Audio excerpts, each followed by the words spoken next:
Thank you for presenting me. It's a real honor for me to be here today, especially with Juan presenting me. Like they mentioned, I am going to be talking about web components for authentication, the what, the how, and the why. And like Juan mentioned, I'm Ana Cidre, and I'm a developer advocate at Auth0. So Auth0 is a flexible drop-in solution to add authentication and authorization services to your applications.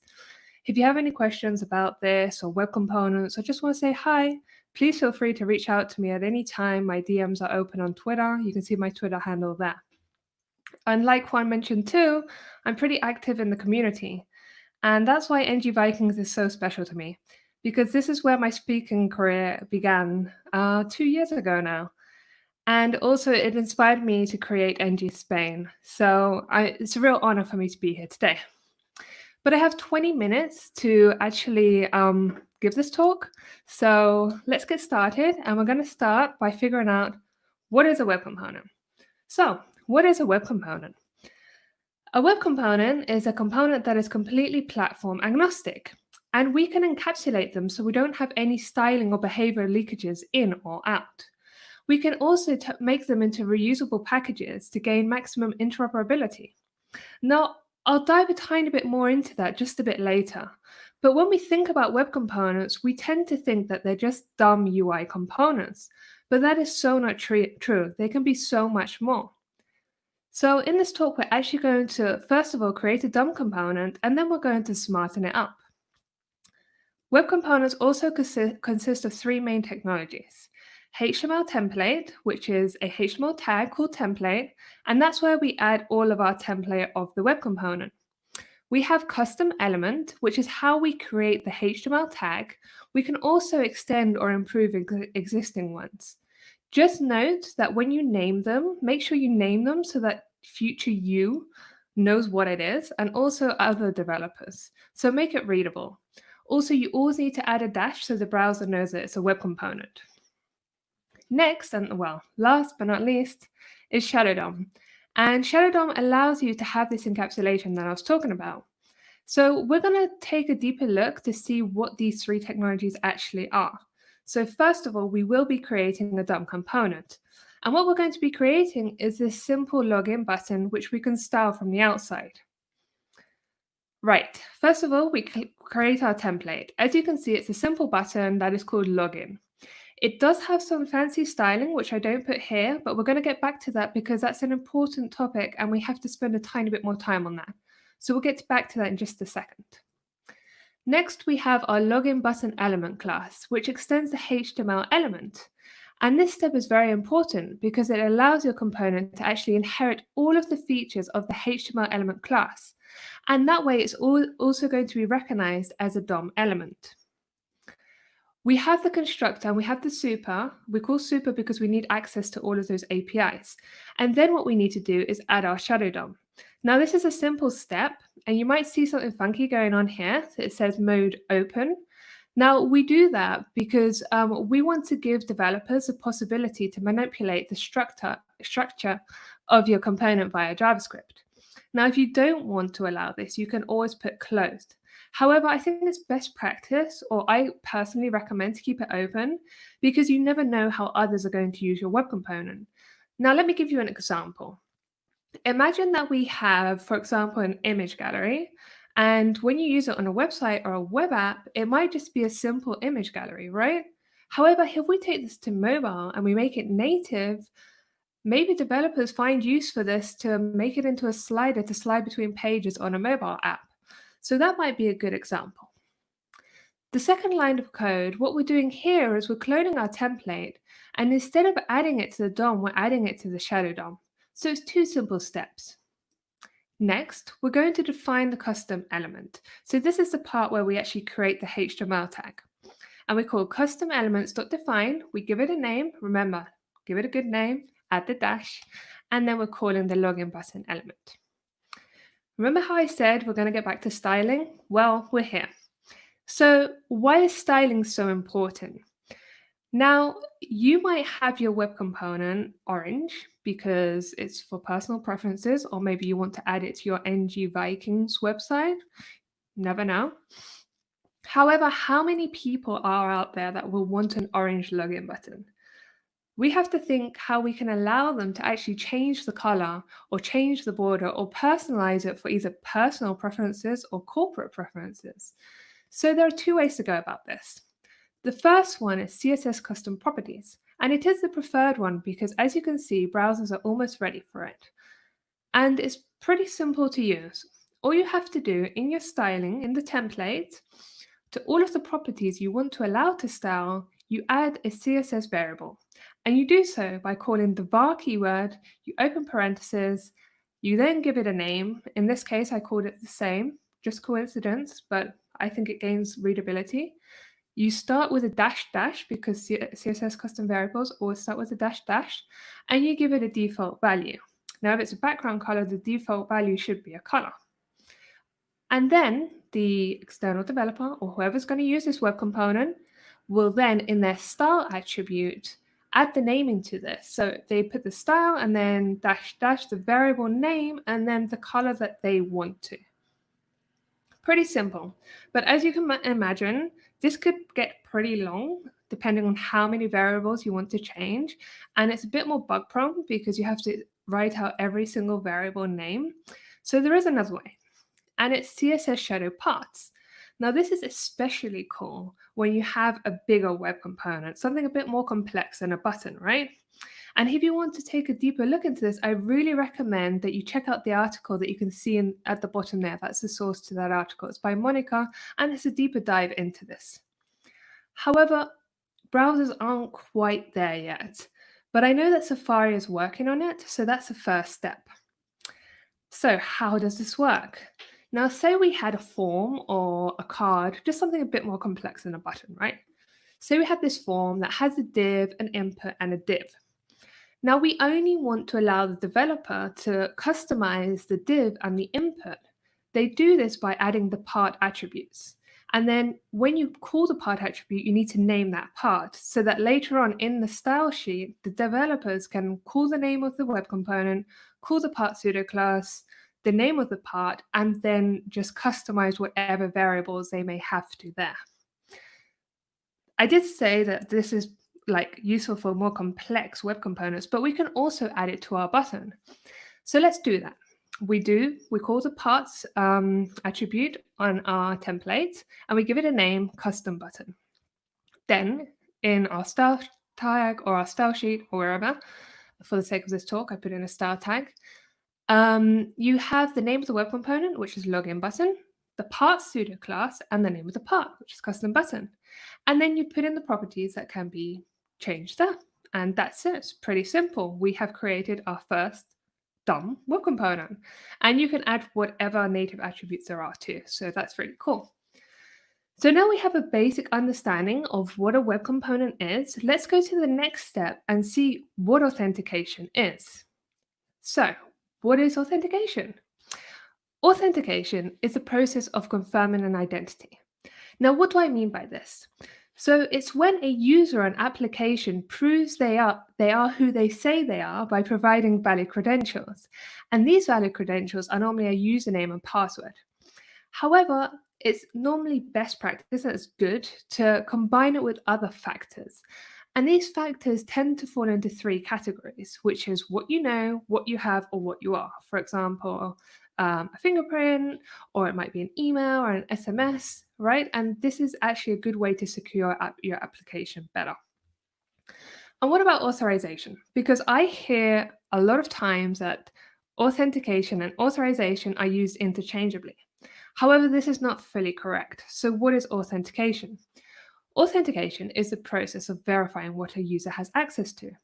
So it's when a user or an application is granted access to an API, that API then determines the extent of the permissions that it should assign.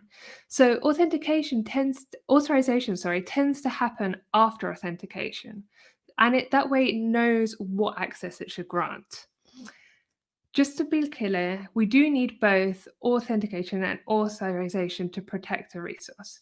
So, like it says here, access to a resource is protected by both authentication and authorization. However, for the sake of this talk, we are going to focus on just authentication today. But that doesn't mean that we cannot use authorization in web components, just that we're going to focus on one thing at a time. Okay, so how can we put these two together? How can we benefit using web components when approaching authentication? Now, I'm going to talk about the bigger picture, and this doesn't have to just be about authentication, it can be used in other scenarios too, but I'm going to focus on authentication. So, maximum interoperability, which is basically what I said earlier, right? And I said I'd get back to this. So here we are. Um, when we use web components, we can share them across teams. Now, I want to give you an example here. Say we're in a multi-enterprise where there are several product teams, and on each of those teams, they have their product with different designs and whatnot. But at the end of the day, they all belong to the same company, so they want to have the same user experience. They want a good user experience. Now, instead of reinventing the wheel 3 times, say like we have 3 product teams, we have each team working with a different framework, we have one working with Angular, one working with Vue, one working with Polymer. Instead of doing a component 3 times, getting 3 times the headaches, 3 times the sleepless nights, we just create one web component and we share it across teams and we get the same user experience. And like I mentioned before, we can style it however we want to fit the product, right? So this is really, really valuable. And if you want to know if your framework does actually support web components, I really recommend this website, Custom Elements Everywhere, which basically shows you how web component friendly your framework is. It's really cool. So go check it out. Next, web components are very, very easy to implement. Now, here we take a look at an SDK, which is already a really big improvement. We don't have to reinvent the wheel. We just implement an SDK. It might take a couple of hours, it might take a couple of days, but it's not going to take you months. And it's a quick and easy way to add a service or whatever we may need. However, if you compare it to a web component, you just basically have to add the HTML and fill in the attributes that you may need, and maybe twerk some styling, right? Oh, yeah, and don't forget, you need to do an npm install and save it first. Also, with web components, we are totally flexible. So we can create whatever HTML attributes we may need to. In a minute, we're going to create the same login button, but make it smart. And to make it smart, we're going to use the Auth0 client. And we need to add the domain and client ID here. So to do so, we're going to be adding these HTML attributes. But there's a world of possibilities out there for you. It's just whatever you may need, web components can adapt to you. And I'm not going to go too much into detail here because we've already talked about it, but remember, flexibility also, they can style the web components however they like, whether it's through CSS custom properties or CSS shadow parts. And then we have slots. So again, flexibility, right? Slots acts like a placeholder, and then the developers decide whether they want to use this or not. So for example, we might have a login and logout button, and we give the developer the option to use a description there if they want to. Well, what you do is you'd add a slot, and best practice is to always name it. If you use just one slot, you don't have to. But if you use more than one, I really recommend, well, even if you just use one, I actually recommend to always use a name because it's more descriptive too. Then what they do is when they implement this auth element, they can add this slot or not, depending if they need to. So again, we're gaining flexibility. Right, so we've taken a look at DOM components. Remember, we created this possible ngVikings login button, which we could style from the outside. And then we're going to make it smart. And what we are going to do is we're going to create a web component that is a login button that uses Auth0 to deal with the authentication process. So let's get started because we don't have much time left. What we do, like I said, is we're going to use the Auth0 SDK. And to do so, all we need to do is do an npm install and then import it. Then here what we're going to do is add the domain and client ID properties because those are the attributes that we want to have, right? That's what we want people to put in. And we keep them as empty strings because this is information that's coming from the outside. Then we have our getters and setters on both the domain and the client ID. And we're calling on both, if you see here, domain and client ID, the last method is build Auth0 client. Now we need this because we need to rebuild the Auth0 client whenever the values of the domain and or client ID properties change. Here we have our observed attribute static property. and it returns an array with the name of the components of the attributes. So this property is basically asking the browser to be notified when the value of any of these attributes changes. Now you can actually capture these notifications from the browser by implementing the attribute change callback method. This is a custom element reaction, and it can be implemented to hand some events in the lifecycle of the component. Then another custom element reaction is this is this connected callback, which is added to the page's DOM. And its code creates an instance of the Auth0 client like we've seen before. It has an event listener, and then it's managing the result of the authentication, and it's updating the UI based on the current authentication status. So let's take a look at the event listener. And in here, if you have a look, you can see that it's basically getting the current authentication status of the user, and it's calling the login or logout methods accordingly. Let's zoom into those two methods, the login and logout, and all they're doing is invoking the login with redirect and the logout methods of the Auth0 client.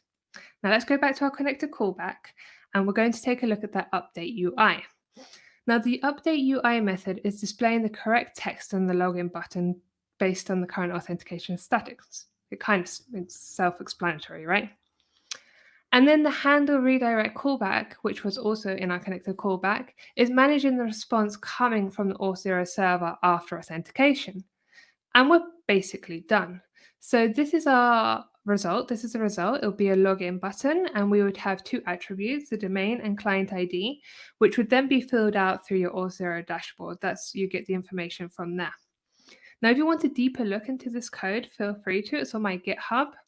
And basically, what this login button would do is once you click on it, it would take you to this amazing ngVikings login page where you can then decide through your dashboard whether you want social login or whatever you want there. And you can also change the logo, colors, whatever you want to. But because we're at ngVikings, I had to make an ngVikings one. Now, you may have seen that what I was using to create these web components was pure JavaScript. However, there are many tools out there that you can use to help you. You don't have to use native or vanilla JavaScript. So what can you use? There's Angular Elements because we're at ngVikings, so have to mention that one. There's Slim, there's Skate, there's Stencil, Hybrids, and my personal favorite is Lit Element. Why is it my personal favorite? Because it handles a lot of the logic for you, so you don't have to do too much, and you have like the amount of lines of code reduces dramatically. So what can I say here? Just try it out and figure out what tools you like to use, because then you can add it to any framework that you want to. It's pretty cool. And what about the browser? Because we all know that when web components came out, the browser wasn't ready, and that put a lot of developers off using web components. So I have good news for you. The browser is fully stable, as you can see, and there's nothing to be afraid of. So go ahead, try them out. If you have any questions, feel free to reach out to me later at the speaker panel or on Twitter or yeah. So thank you so much for listening to me. It's very strange speaking to a camera and not seeing your faces, but I know you're all there. So thank you for listening.